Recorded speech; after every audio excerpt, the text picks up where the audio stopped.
1871 খ্রিস্টাব্দে যখন জার্মানি একটি সংঘবদ্ধ রাষ্ট্র হিসেবে আত্মপ্রকাশ করে, তার আগে জার্মানি ছিল প্রিন্স মেটারনিখের ভাষায় একটি জিওগ্রাফিক্যাল এক্সপ্রেশন। সত্যি বলতে কি, জার্মানি এবং ইটালি দুটি তখন একেবারে ক্ষুদ্র ক্ষুদ্র নগররাষ্ট্র, কি আর একটু বড় রাষ্ট্র বা প্রাচ্যের মতো আরও বড় রাষ্ট্রে বিভক্ত ছিল, কিন্তু বেশিরভাগ রাষ্ট্রই ছিল অত্যন্ত ছোট। এই যে ক্ষুদ্র নৃপতিরা, এরা সারা জার্মানি জুড়ে, জার্মানি তো তখন আরও বড় ছিল, এখনকার পোল্যান্ড, রাশিয়া, কালিনিনগ্রাড এসবও তার মধ্যে পড়ত। এই বিরাট অংশটা জুড়ে তারা নানা রকমের দুর্গ বানিয়েছিলেন। কোনো দুর্গ ছিল তাদের নগর রাষ্ট্রের সদর দপ্তর, কোনোটি ছিল তাদের বসত বাড়ি, এবং অনেকগুলি ছিল সীমান্ত অঞ্চলে তৈরি, যেগুলি রাষ্ট্র রক্ষার কাজে ব্যবহৃত হতো, প্রতিরক্ষার কাজে। আমি জার্মানি গেছি, কিন্তু খুব কর্কশভাবে বলতে গেলে জার্মান এই ধরনের দুর্গ বা কাসল আমি দেখিনি। কিন্তু দুটি যাত্রাপথে, অর্থাৎ একটি এরলাঙ্গেনের কাছে, নুরেমবার্গের কাছে এরলাঙ্গেন গ্রাম, তার কাছে, এবং কোলোন থেকে ফ্র্যাঙ্কফুর্ট ট্রেনে যাওয়ার পথে রাস্তায় আমি কয়েকটি দুর্গ এরকম দূর থেকে দেখেছি, দূর থেকে হলেও দেখেছি। এই দুর্গগুলি নানা সময় তৈরি, প্রধানত মধ্যযুগে। তখনও জার্মানির একই অবস্থা, ক্ষুদ্র ক্ষুদ্র ভাগে বিভক্ত। সেই দুর্গগুলি কিছু আমার দেখার সৌভাগ্য হয়েছে দূর থেকে, কিন্তু তার কিছু ছবি তোলা হয়েছে। সেই ছবিগুলি তো রয়ে গেছে।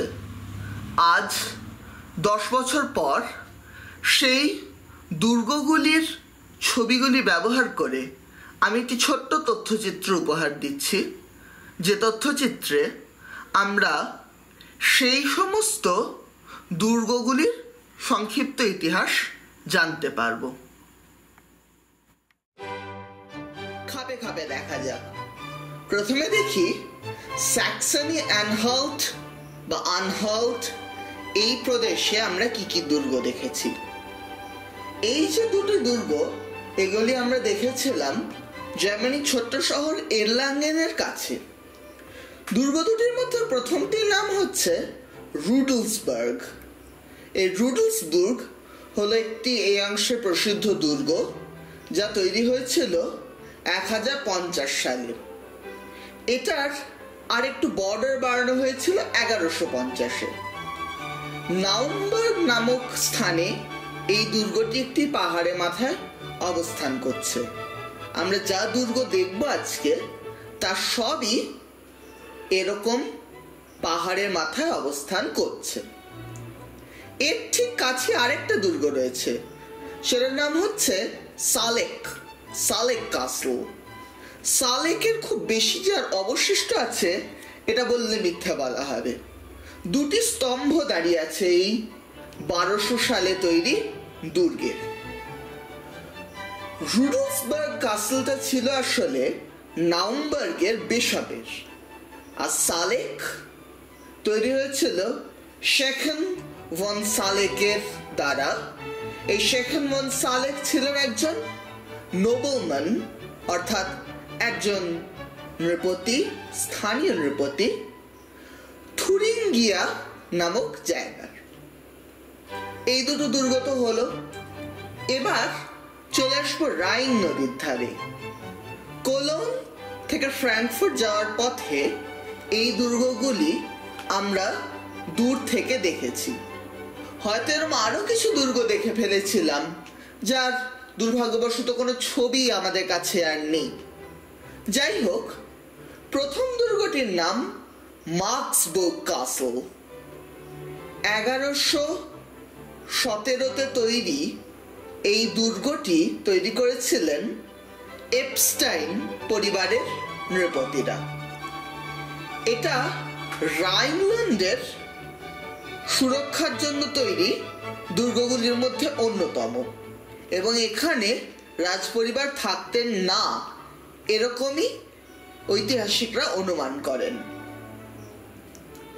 এবার চলে আসছি লিবেনেক কাসল। লিবেনেক কাসলটি রয়েছে বাডেন ভুটেনবার্গের কাছে। দ্বাদশ শতাব্দীর দুর্গ। এটা প্রথমে ভুলমে ছিল, তারপর এটা ভেইসেনস্টাইনে দেওয়া হয়। রুডলফ অফ বাডেনের লেখায় এর প্রথম উল্লেখ আমরা পেয়েছি।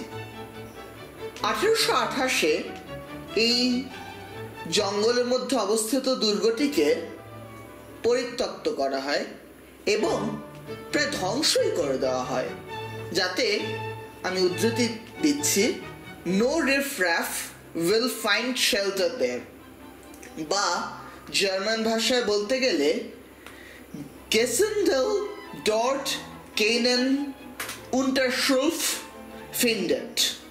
আমার জার্মান উচ্চারণ আপনারা ক্ষমা করবেন। পঞ্চম দুর্গ মাউস কাসল। ভেলনিখে অবস্থান করছে এই মাউস দুর্গ। তৈরি হয়েছিল 1353। শেষ দুর্গ, যার নাম হচ্ছে স্টার্নবার্গ কাসল। এই স্টার্নবার্গ ছিল বর্নহোফেন নামক একটি ফিফ বা ছোট জমি। 1190-এ এখানে একটি দুর্গ তৈরি হয়। দুর্গটি ছোট, তবে উঁচু একটি গম্বুজ এটায় দেখতে পাওয়া যায়। এছাড়াও জার্মানির বহু প্রাচীন স্থাপত্য আমরা এই ট্রিপে দেখেছিলাম। এগুলি কোনোটা বাড়ি, কোনোটা গির্জা, কোনোটা ক্লক টাওয়ার ইত্যাদি। আমরা এখানে শুধু এই ছোট ছোট জার্মান